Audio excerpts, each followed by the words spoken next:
El sol de la tarde en la Ciudad de México no tiene piedad. Se siente como un fuego que te quema la nuca mientras esperas a que el semáforo cambie. Ahí estaba yo, sentada en mi banquito de plástico con mi hielera vieja, ofreciendo mis gelatinas de leche y de agua a los conductores que pasaban rápido, sin mirarme. Mis manos, ya gastadas por los años, temblaban un poco cada vez que levantaba un vasito, pero el hambre es más fuerte que el cansancio.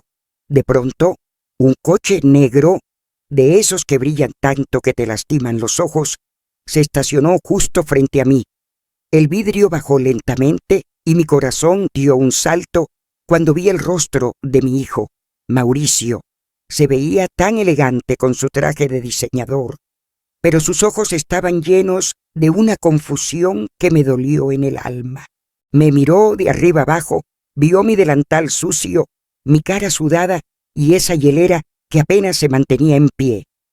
«Mamá, ¿qué estás haciendo aquí?», me preguntó con una voz que quería sonar firme, pero que se quebraba. «Te he mandado $10,000 cada mes sin falta para que descanses, para que viajes, para que no te falte nada. Vanessa me dijo que estabas feliz, que te habías vuelto una mujer de gustos caros y que por eso la tarjeta de crédito siempre estaba al límite. ¿Por qué estás vendiendo gelatinas en la calle como si fueras una desconocida?». Yo sentí un nudo en la garganta que casi no me dejaba hablar. Pensé en Vanessa, mi nuera, esa mujer que me visita una vez al mes solo para lanzarme 200 pesos sobre la mesa de la cocina como si fuera una limosna, diciéndome que eso es todo lo que mi hijo puede darme porque está muy gastado. Sentí vergüenza, sentí rabia, pero sobre todo sentí una tristeza profunda por la mentira en la que vivía mi niño. Lo miré a los ojos, bajé mi vasito de gelatina y con toda la dignidad que me quedaba, le dije la verdad que le iba a cambiar la vida. «Hijo, yo no sé de qué tarjeta hablas, ni he visto un solo dólar de ese dinero. La realidad es que si no fuera por don Tacho, que me fía la leche, y por estas gelatinas que ves aquí, hoy tu madre no habría tenido ni para cenar».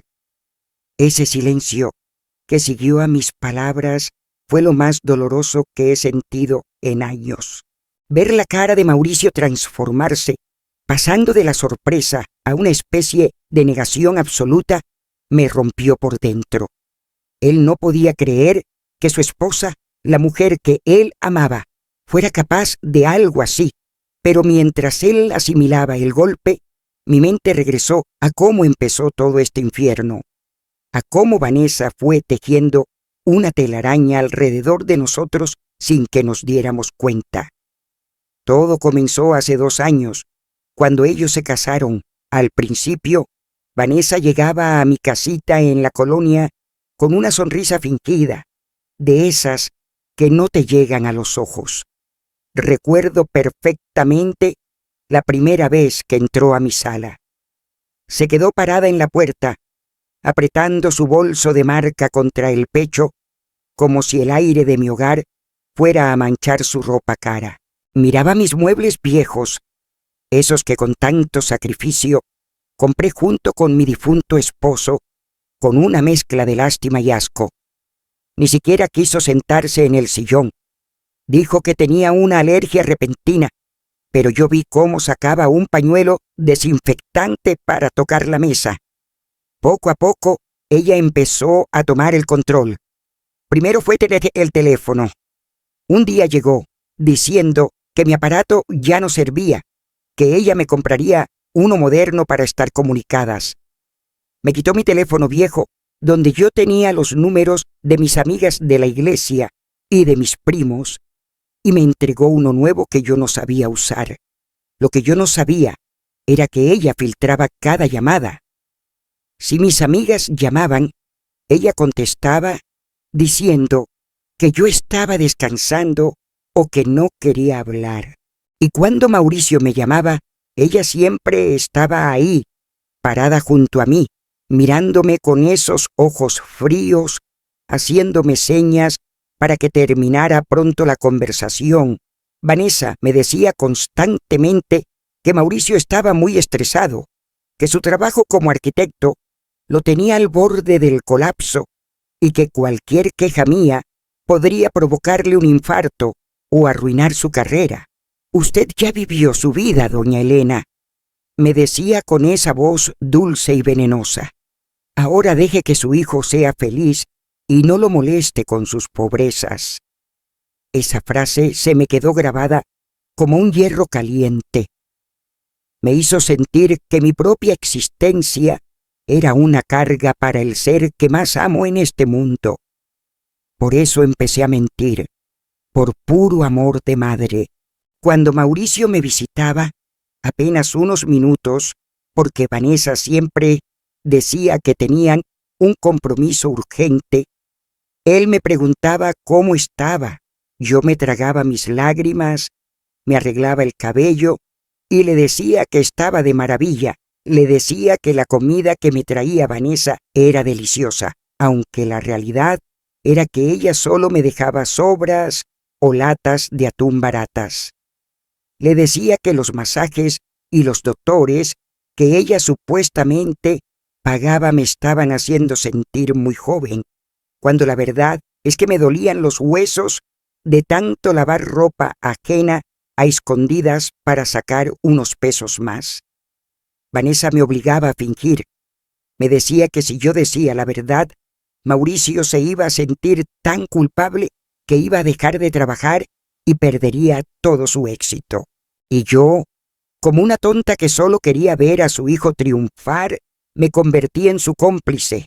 Cada vez que ella me daba ese abrazo frío al despedirse, un abrazo que se sentía mecánico, como si estuviera tocando algo sucio, me susurraba al oído: «Ni una palabra del dinero, Elena, o Mauricio no vuelve a pisar esta casa». Era una tortura diaria. Ver a mi hijo triunfar en las revistas, verlo en la televisión, inaugurando edificios, y yo aquí, contando los centavos para comprar un litro de leche. Ella controlaba mis visitas. Me decía a qué horas podía salir y a qué horas debía estar encerrada. Me hacía sentir una extraña en mi propio barrio. Mis vecinos que antes me visitaban para tomar café dejaron de venir porque Vanessa les puso mala cara o les dijo que yo necesitaba tranquilidad absoluta. Me fue aislando de todos, dejándome sola con mis pensamientos y mi hielera de gelatinas. Ustedes no saben lo que es ver a su hijo a los ojos y tener que sostener una mentira por miedo a destruir su felicidad. Ver que él me traía regalos caros que Vanessa después se llevaba diciendo que a mí no me combinaban o que eran muy complicados para una señora de mi edad. Ella se quedaba con los perfumes, con las mantas de seda, con los electrodomésticos, y a mí me dejaba el vacío. Me sentía pequeña, invisible, como si mi única función fuera ser el decorado de una familia perfecta que solo existía en la cabeza de Mauricio. Pero lo más triste no era el hambre, ni el cansancio de estar bajo el sol vendiendo mis gelatinas. Lo más triste era ver cómo mi hijo se iba alejando de mi realidad, creyendo que su madre vivía en la abundancia, mientras yo me hacía más chiquita cada día. Yo aguantaba todo, los desprecios de Vanessa, su mirada de superioridad cuando veía mis manos manchadas de dulce, sus burlas sobre mi educación. Aguantaba que me dijera que mi casa olía viejo. Lo aguantaba porque pensaba que así protegía el matrimonio de mi hijo. Qué equivocada estaba.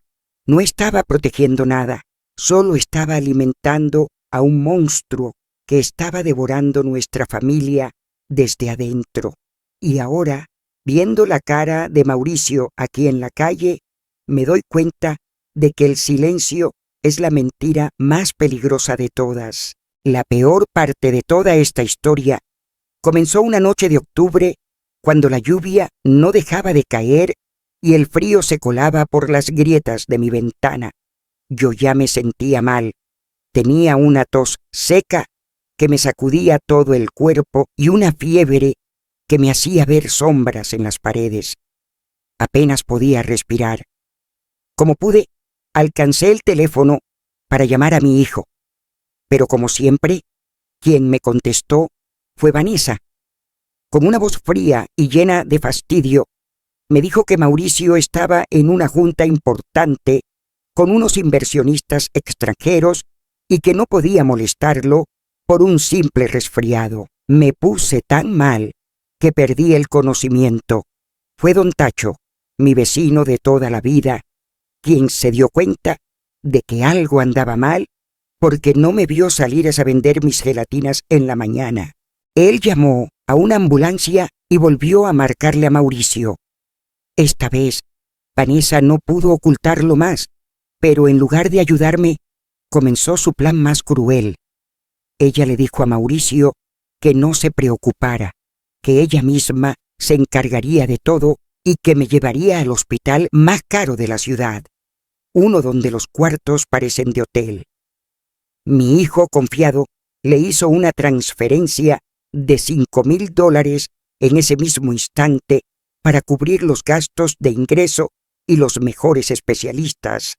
Pero mientras Mauricio creía que yo estaba descansando en una cama de seda con aire acondicionado, la realidad era otra. Vanessa hizo que la ambulancia me dejara en una clínica pública que estaba colapsada. Me dejaron en una silla de metal en el pasillo, rodeada de gente que gritaba de dolor, con el suelo sucio y un olor a desinfectante barato que me revolvía el estómago. No había camas, no había medicinas y el oxígeno se compartía entre varios pacientes. Ella se quedó con cada centavo de ese dinero. Me miró ahí tirada, débil y pálida, y antes de irse, me susurró que me callara, que si decía algo, le diría a Mauricio que yo me había gastado el dinero en juegos de azar y que por eso terminé ahí. Pasé 3 días en ese infierno. La neumonía me estaba apretando los pulmones y yo sentía que cada bocanada de aire era la última. Quien nunca me soltó la mano fue don Tacho. Él, con su ropa humilde y sus zapatos gastados, se quedó sentado en el suelo a mi lado. Él fue quien me compró las medicinas, con lo poco que gana vendiendo dulces, quien me traía caldito de pollo en un termo y quien me limpiaba la frente con un trapo húmedo.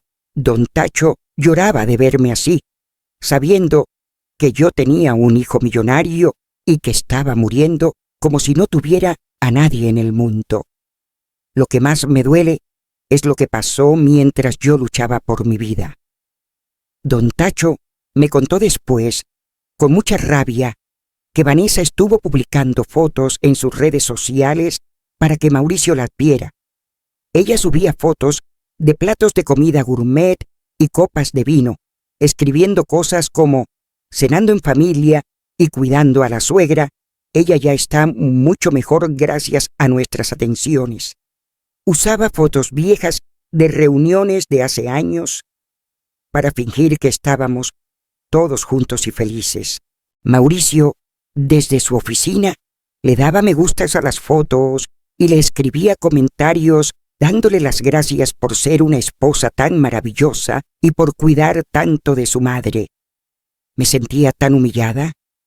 Estaba en una sala común con otras 20 personas, escuchando el pitido de las máquinas y el llanto de los demás, mientras mi nuera se daba la gran vida con el dinero de mi salud. Una de esas noches, logré ver a Vanessa por la ventana del pasillo. Había venido solo para verificar si yo seguía viva. Entró un momento, pero no se acercó a mi cama.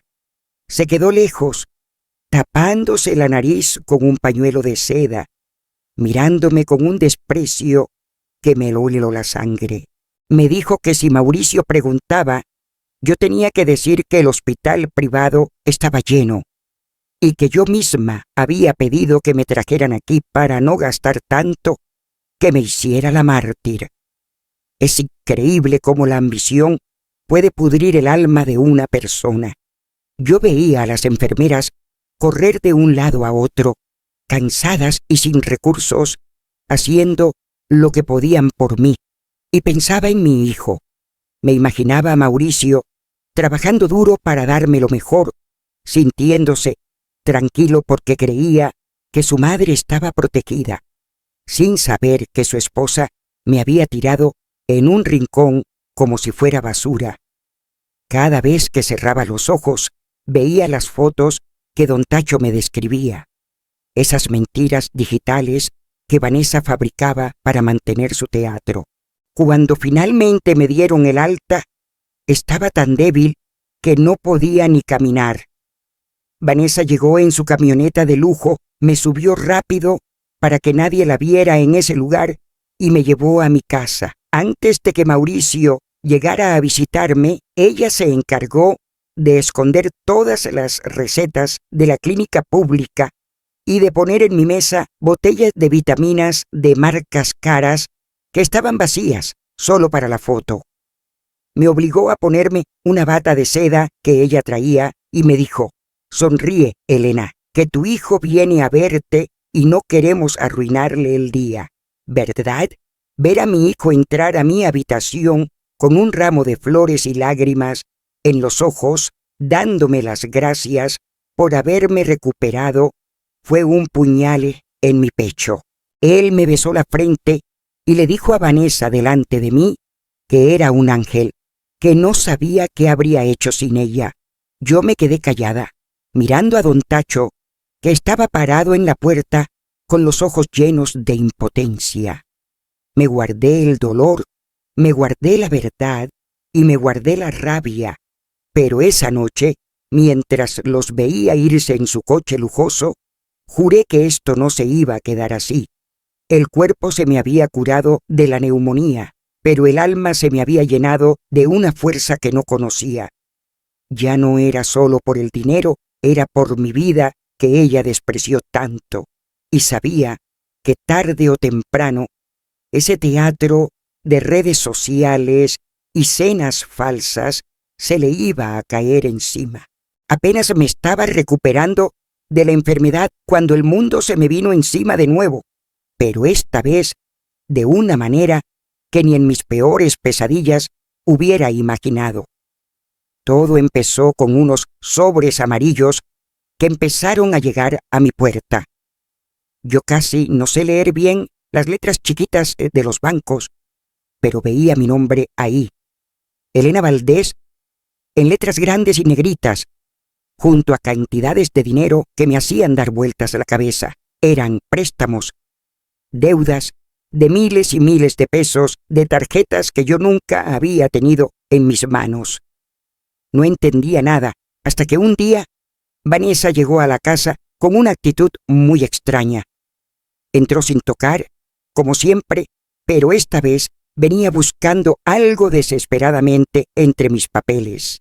Cuando la confronté, se puso nerviosa y me dijo que eran solo errores del banco, que ella se encargaría de todo. Pero mi instinto de madre no me engañó. Esa tarde, después de que ella se fue, don Tacho me ayudó a revisar esos papeles con más calma. Lo que descubrimos nos dejó helados. Vanessa no solo se estaba quedando con mi mensualidad, sino que había usado mi firma y mi identificación para sacar créditos personales. Había falsificado mi nombre para abrir una boutique de lujo en el centro de la ciudad, un negocio secreto que ella manejaba a mis espaldas. La ambición de esa mujer no tenía límites. Ella usaba mi historial de mujer trabajadora y limpia para endeudarme hasta el cuello, mientras ella se daba aires de gran empresaria frente a sus amigas. Pero lo peor estaba por venir. El banco, al no recibir los pagos de esos préstamos, empezó a buscar a las referencias, y la referencia principal era mi ojo Mauricio. Recuerdo que era un martes cuando Mauricio entró a mi casa como un torbellino. No traía flores, No traía esa sonrisa de hijo cariñoso. Su rostro estaba desencajado, rojo de la rabia. Tiró una carpeta sobre mi mesa de madera y me gritó: «Mamá, ya basta. ¿Cómo pudiste hacerme esto?». Me dijo que el banco lo había llamado para cobrarle una deuda enorme a mi nombre, que habían descubierto gastos excesivos en tiendas de ropa de marca, en muebles de lujo y en viajes que yo, supuestamente, había hecho. Yo intenté hablar, intenté decirle que yo no sabía nada de eso, que yo seguía vendiendo mis gelatinas para completar para el gas, pero él no me dejó. Estaba completamente manipulado. Vanessa ya le había lavado el cerebro. Ella le había dicho que yo, por la edad o por un capricho extraño, me había vuelto una compradora compulsiva.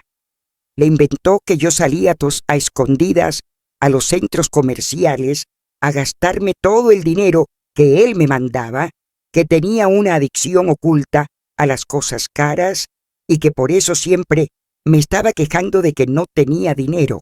Hijo, te juro por la memoria de tu padre que yo no he comprado ni un par de zapatos en un año. Le dije con las lágrimas rodando por mis mejillas. Pero él se rió, una risa amarga que me dolió más que un golpe. No me mientas más, mamá. Vanessa me enseñó las fotos de la ropa que tienes escondida. Me enseñó los recibos de la boutique. Ella me dijo que intentó ayudarte, que intentó frenarte para que no te arruinaras la vida, pero que tú la amenazaste con decirme mentiras sobre ella si no te dejaba seguir gastando. Me quedé muda. El nivel de maldad de esa mujer era superior a cualquier cosa.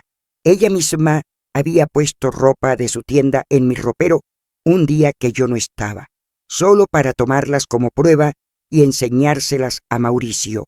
Ella estaba usando mi identidad para enriquecerse y al mismo tiempo me estaba usando como el chivo expiatorio para que mi hijo me viera como una vieja loca y ambiciosa.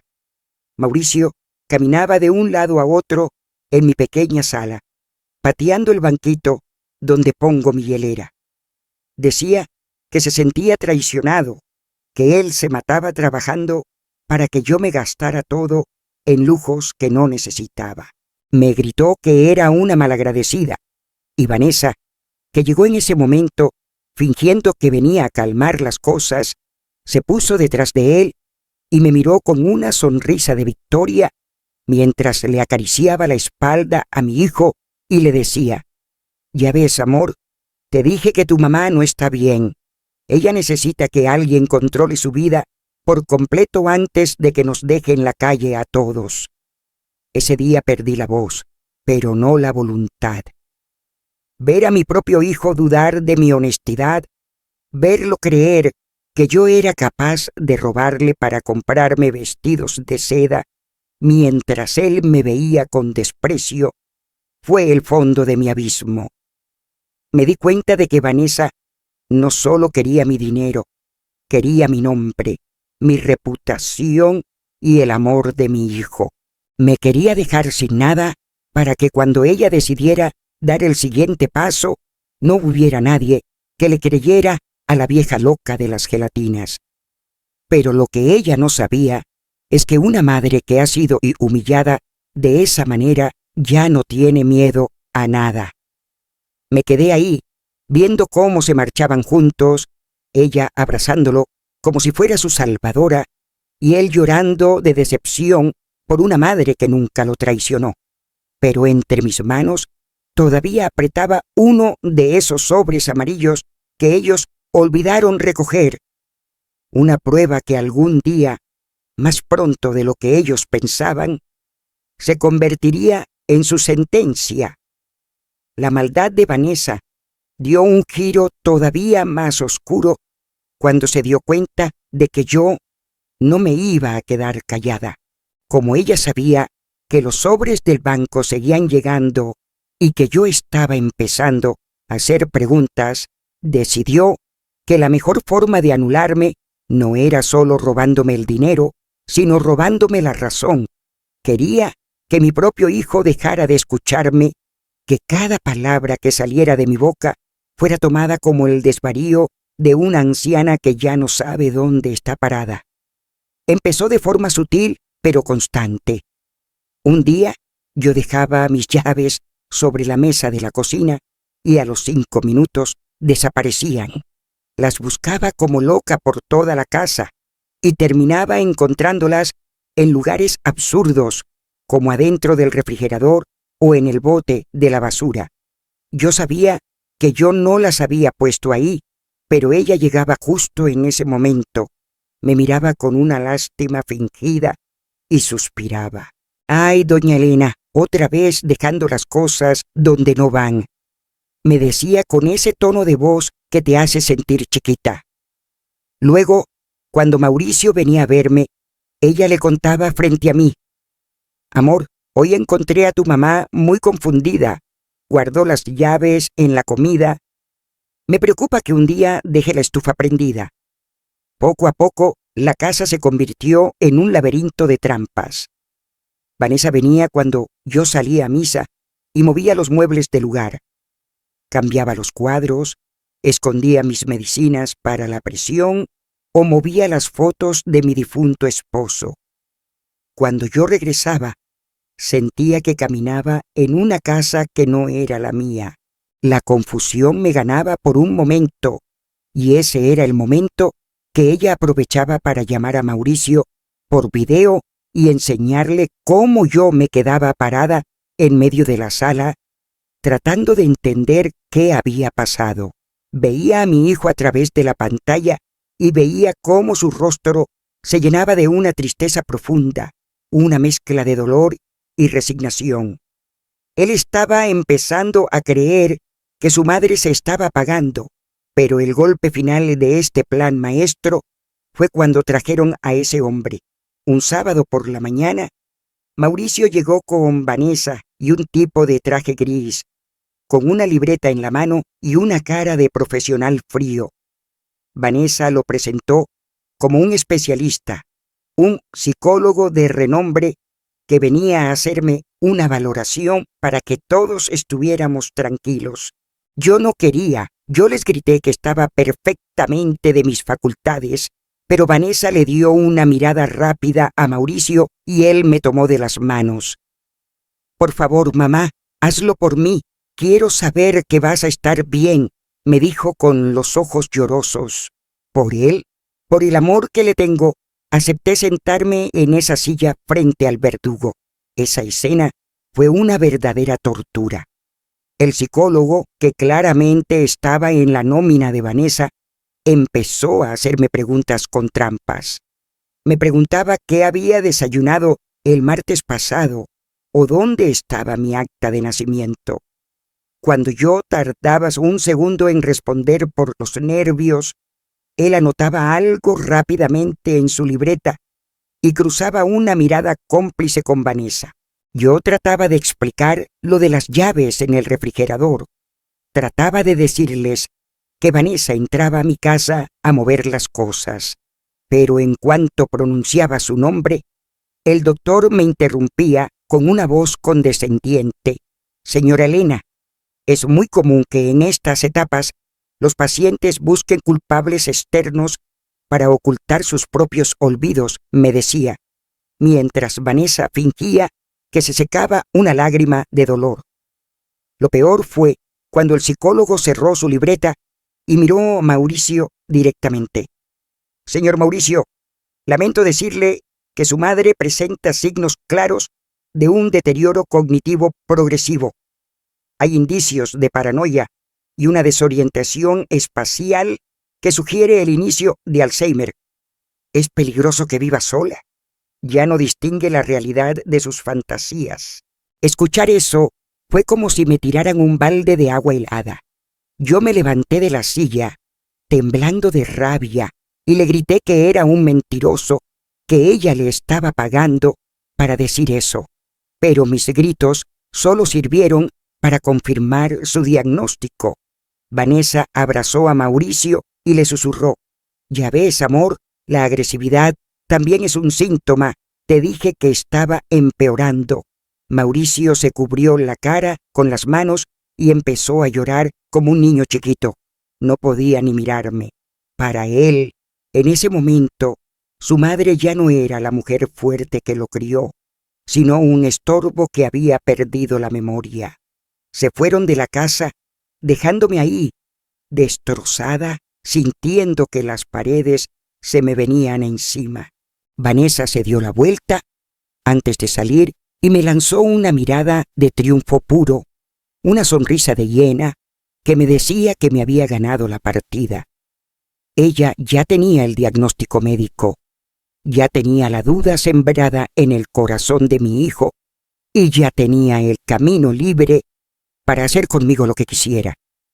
Me quedé sola en mi sala, con los muebles movidos y el alma rota, dándome cuenta de que ahora, ante los ojos del mundo y de mi propio hijo, yo ya no tenía voz.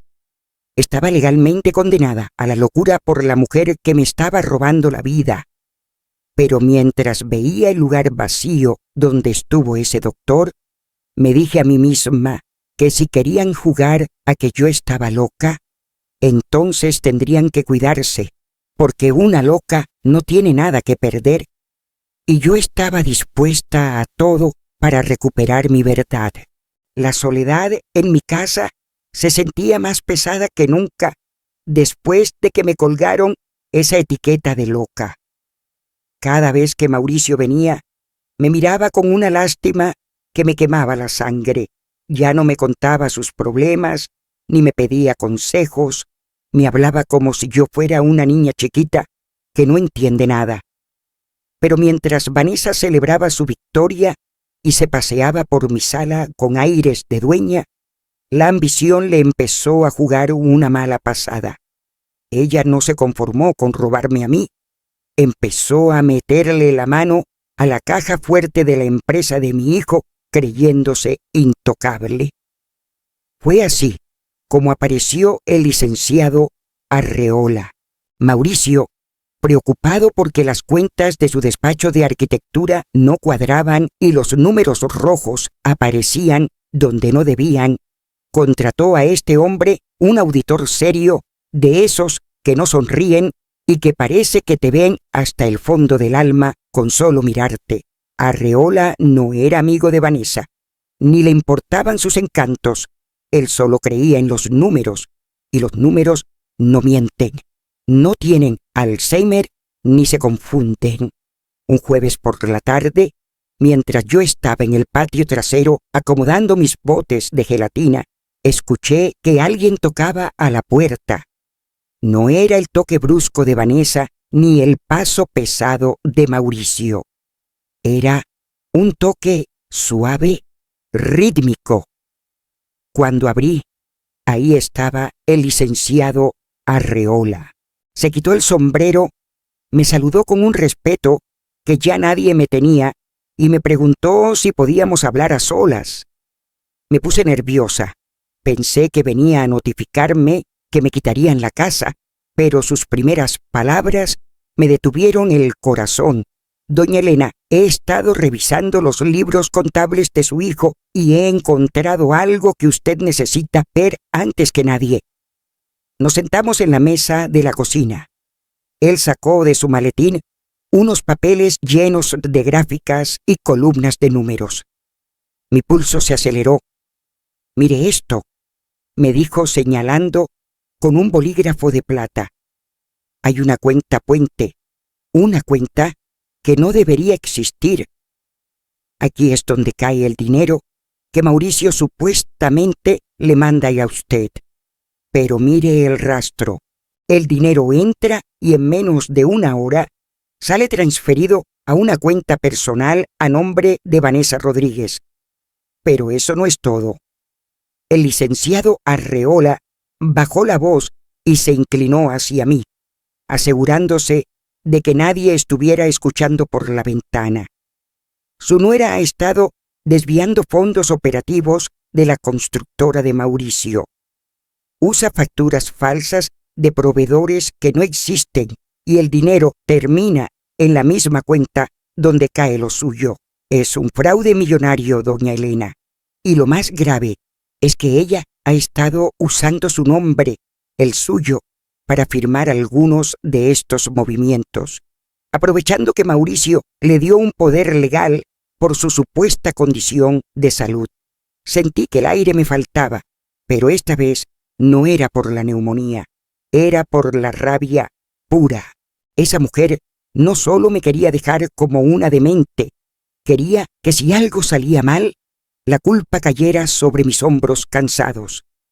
El licenciado me miró fijamente y me entregó un sobre manila grueso.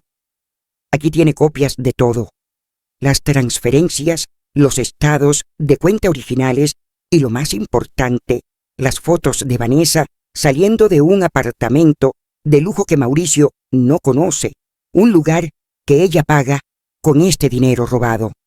¿Por qué me da esto a mí y no a mi hijo?, le pregunté con la voz temblorosa.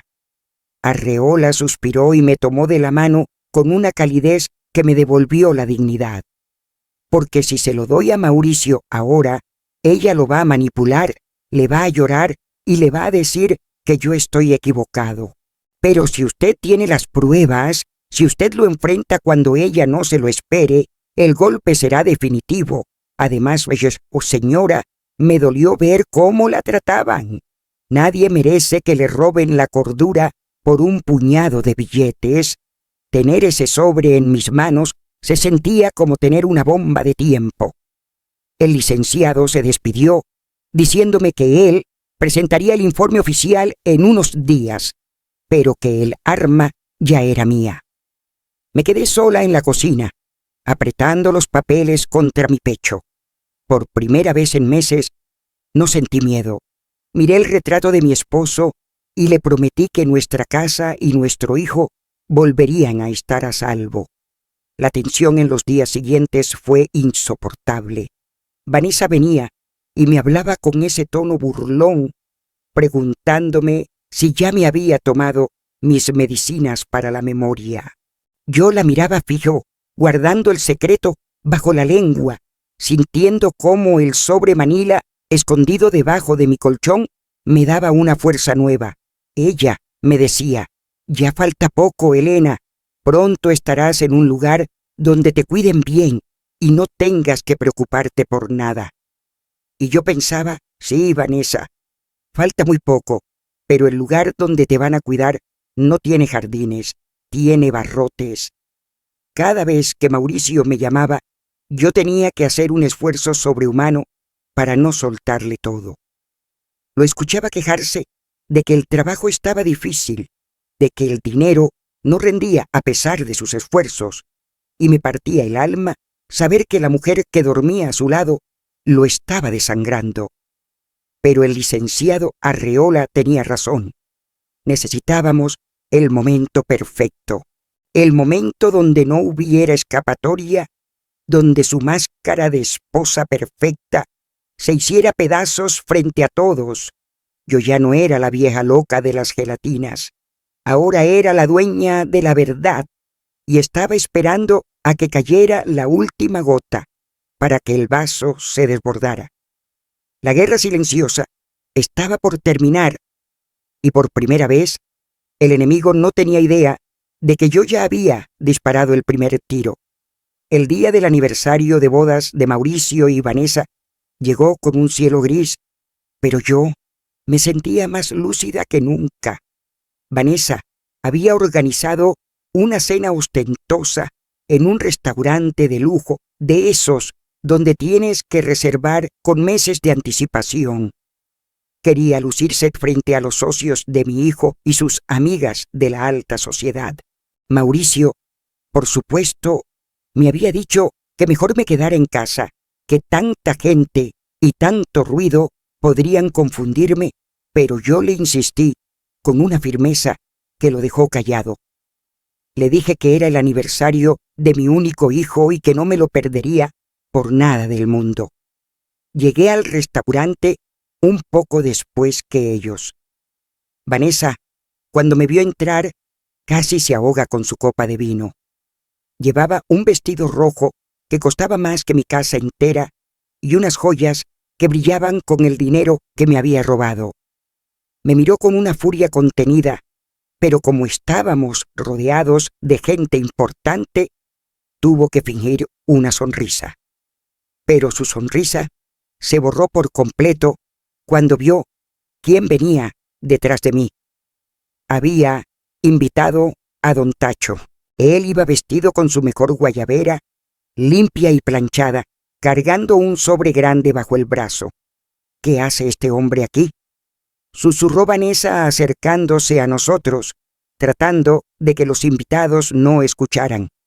Mauricio se levantó de la mesa, apenado. «Mamá, ¿por qué trajiste al vecino? Este es un evento privado». Yo no dije nada, solo caminé hacia la cabecera de la mesa larga, donde estaban los socios de la constructora y las amistades de Vanessa. El silencio se apoderó del lugar.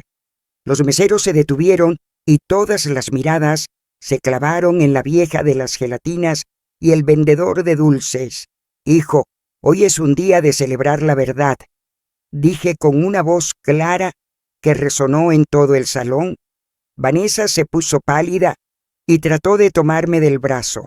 «Mauricio, tu mamá no está bien, ya empezó con sus delirios, mejor hay que llevarla afuera». Pero yo me zafé de su agarre con una fuerza que ni yo sabía que tenía. «Déjame, ya me callaste demasiado tiempo usando a doctores pagados y mentiras sobre mi memoria».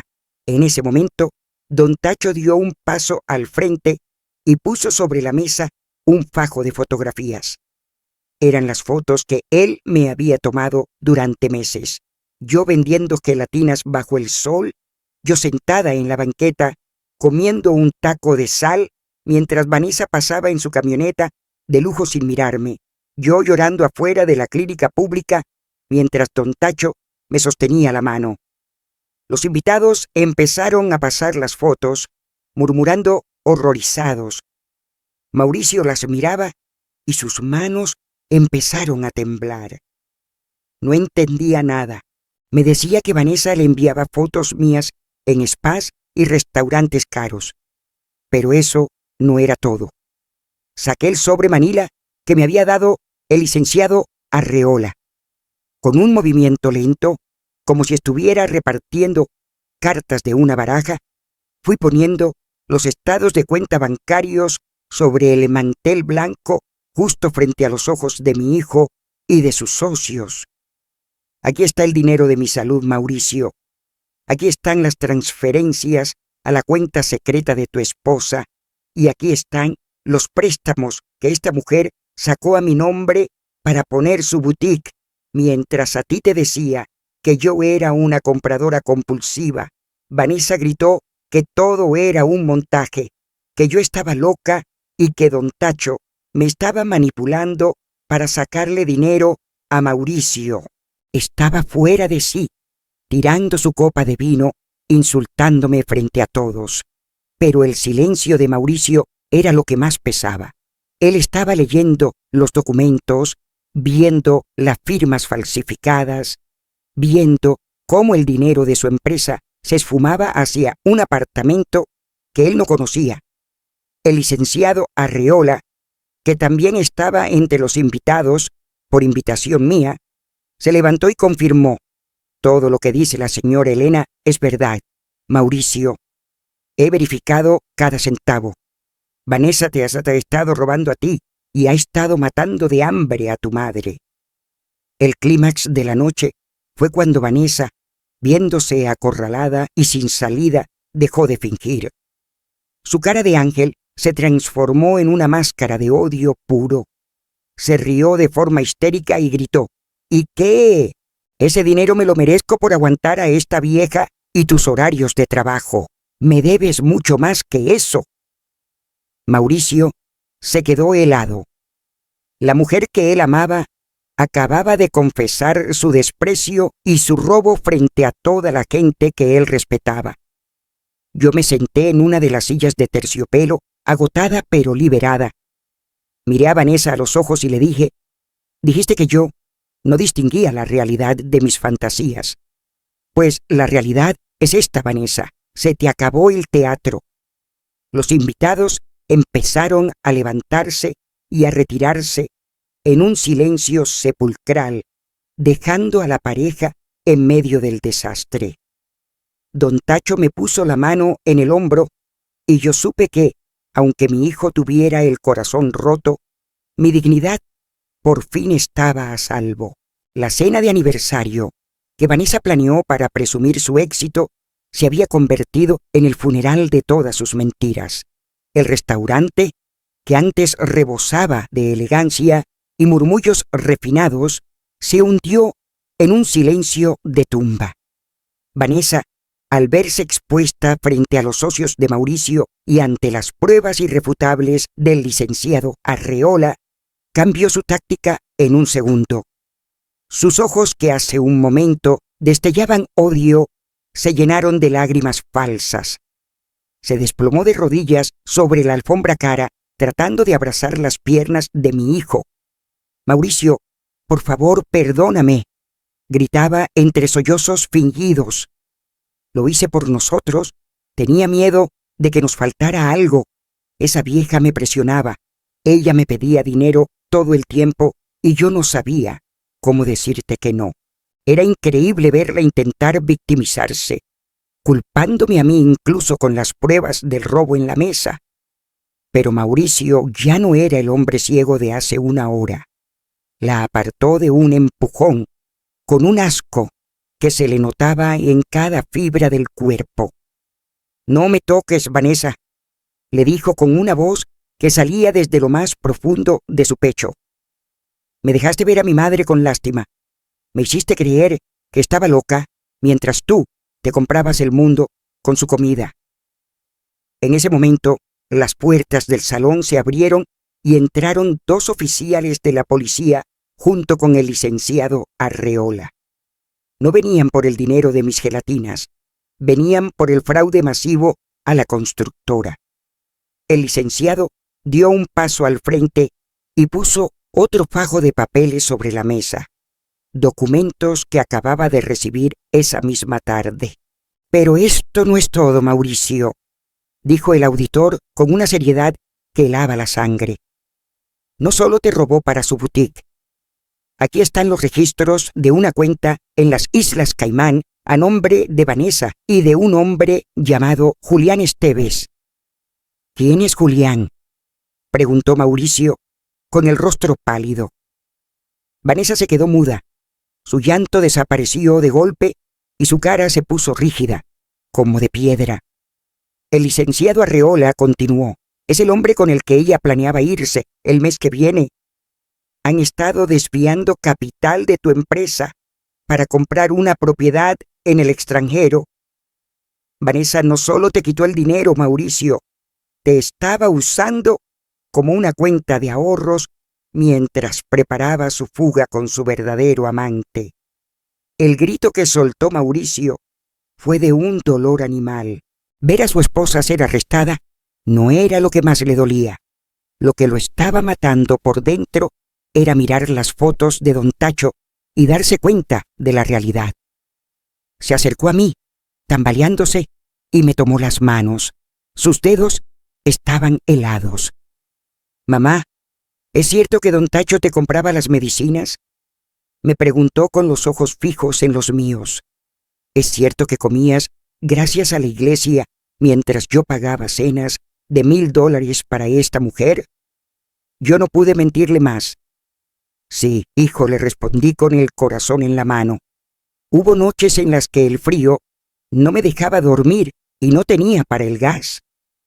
Hubo días en los que Vanessa venía a mi casa solo para burlarse, para decirme que olía a viejo y que tú ya no me querías ver porque te daba vergüenza mi pobreza. Ella se reía en mi cara mientras me enseñaba sus joyas nuevas, Mauricio.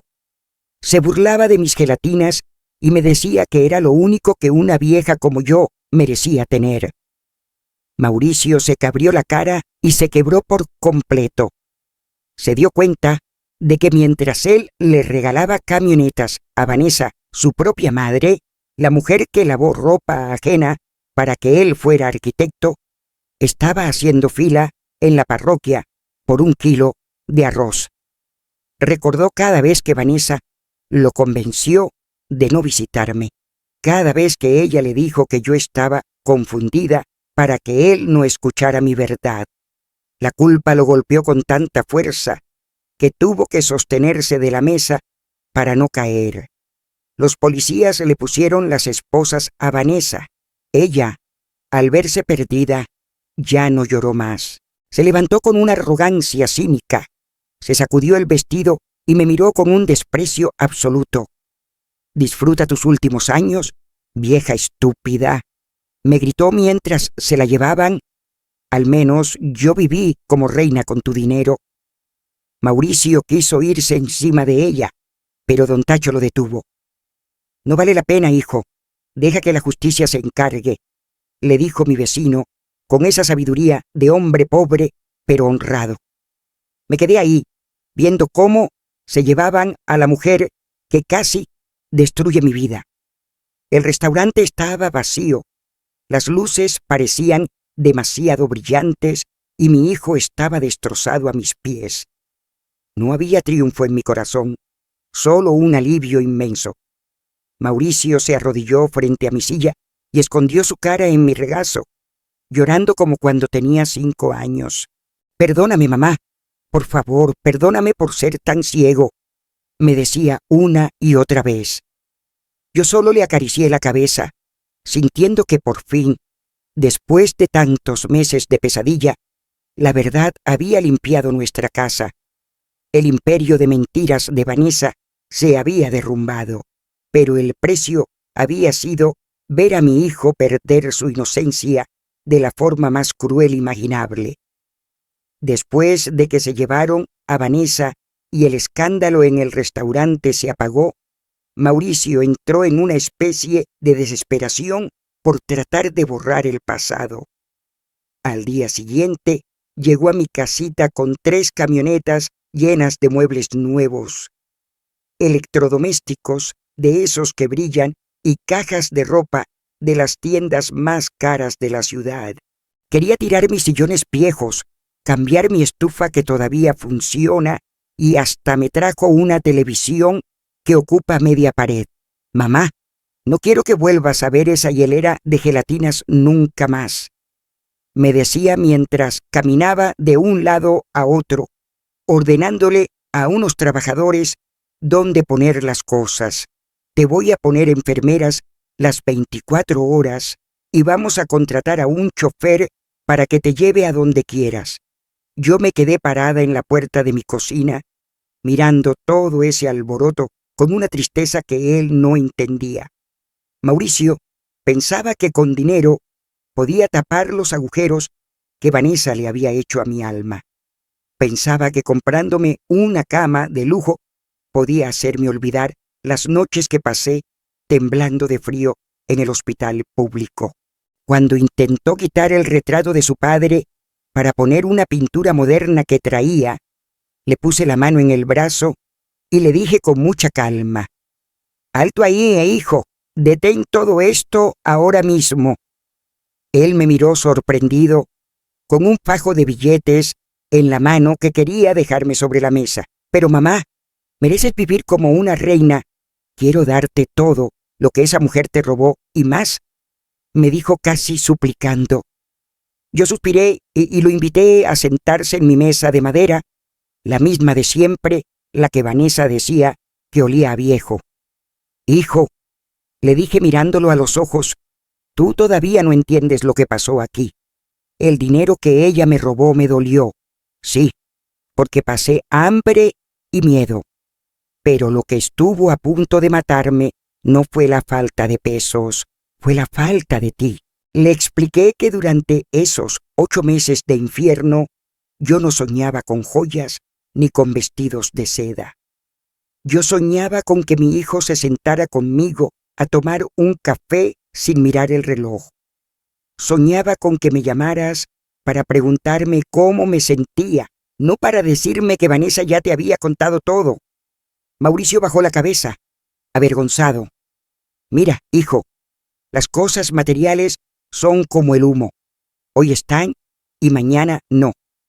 Vanessa tenía todo el lujo del mundo y mira dónde terminó, con el alma podrida. Yo no quiero que me compenses con una camioneta nueva, ni con sirvientes que no conozco. Lo único que quiero es recuperar a mi hijo, al que me escuchaba, al que confiaba en mí. Le pedí que se llevara todo lo que trajo. No acepté ni los muebles nuevos ni la ropa de marca. Le dije que si de verdad quería ayudarme, usara ese dinero para pagarle a don Tacho lo que gastó en mis medicinas y para hacer una donación a la iglesia de San José, porque ellos me dieron de comer cuando él me olvidó. Mauricio lloró otra vez, pero esta vez fue un llanto diferente, un llanto de alguien que por fin comprende el valor de lo que no tiene precio. Entendió que el perdón no se compra en una boutique, se construye día con día, estando presente, escuchando y sobre todo respetando. Esa tarde, después de que se llevaron los camiones con los lujos rechazados, la casa volvió a quedarse en silencio, pero ya no era un silencio de soledad. Mauricio se quedó conmigo. Por primera vez en años, no había intermediarios. No estaba Vanessa filtrando las llamadas. No había psicólogos inventando enfermedades. No había mentiras en medio de los dos. Nos sentamos en el patio, bajo el árbol de limones, y platicamos de la vida, de su padre, de sus planes para reconstruir su empresa. Me di cuenta de que él también había sido una víctima. Vanessa lo había aislado tanto como a mí, haciéndole creer que solo ella lo amaba de verdad. Decidí quedarme en mi casita de siempre. Aquí están mis recuerdos, aquí están mis vecinos que son mi familia, y aquí es donde me siento libre. Mauricio aceptó mi decisión con respeto. Ahora él viene 2 o 3 veces por semana, pero no viene a supervisarme ni a darme órdenes. Viene a cenar conmigo un caldito de pollo. Viene a contarme sus triunfos y sus fracasos. A veces me trae flores del mercado, de las sencillas, porque sabe que esas son las que me gustan. El camino al perdón ha sido largo y lento, pero cada vez que escucho su risa en mi sala, sé que tomé la decisión correcta. No necesitaba un palacio, solo necesitaba que la verdad volviera a iluminar mi hogar. Hoy, cuando veo mi hielera de gelatinas, ya no siento tristeza. La guardé como un trofeo, porque me recuerda que fui capaz de sobrevivir y que mi dignidad vale mucho más que todos los millones que mi hijo pueda tener en el banco. Hoy, cuando miro hacia atrás, me doy cuenta de que la tormenta se llevó muchas cosas, pero me dejó la tierra limpia para volver a sembrar. Vanessa está enfrentando su juicio tras las rejas y la justicia se está encargando de cobrarle cada centavo que se robó, aunque para mí lo más importante es que ya no tiene poder sobre mis pensamientos ni sobre mi familia. Mauricio ha cambiado mucho. Ahora es un hombre que entiende que el éxito no vale nada si no tienes con quién compartirlo honestamente. Se ha convertido en un hijo presente, de los que preguntan y escuchan, y aunque el dolor de su traición fue grande, verlo aprender a ser un buen hombre ha sido mi mejor medicina. Con el dinero que Mauricio recuperó del fraude, no compré lujos para mí. En lugar de eso, abrimos el Rincón de la Esperanza, un pequeño comedor comunitario en mi barrio para otros ancianos que, como yo, se han sentido abandonados o invisibles. Aquí no falta el café caliente ni alguien que te mire a los ojos con respeto. Don Tacho me ayuda a administrarlo y cada vez que veo a un abuelito sonreír porque hoy no tuvo que mendigar un pan, siento que mi lucha valió la pena. Si esta historia te llegó al corazón y crees que a una madre se le debe respetar y cuidar por encima de todo, por favor regálame un me gusta para que este mensaje llegue a más personas. Me gustaría mucho saber tu opinión en los comentarios ¿Tú perdonarías a un hijo que te abandonó o te dio la espalda por creerle a las mentiras de su pareja? Los leo a todos porque sus palabras también me ayudan a sanar. No olvides suscribirte al canal para más historias de la vida real que nos enseñan que al final la verdad siempre sale a la luz. Muchas gracias por acompañarme hasta el final.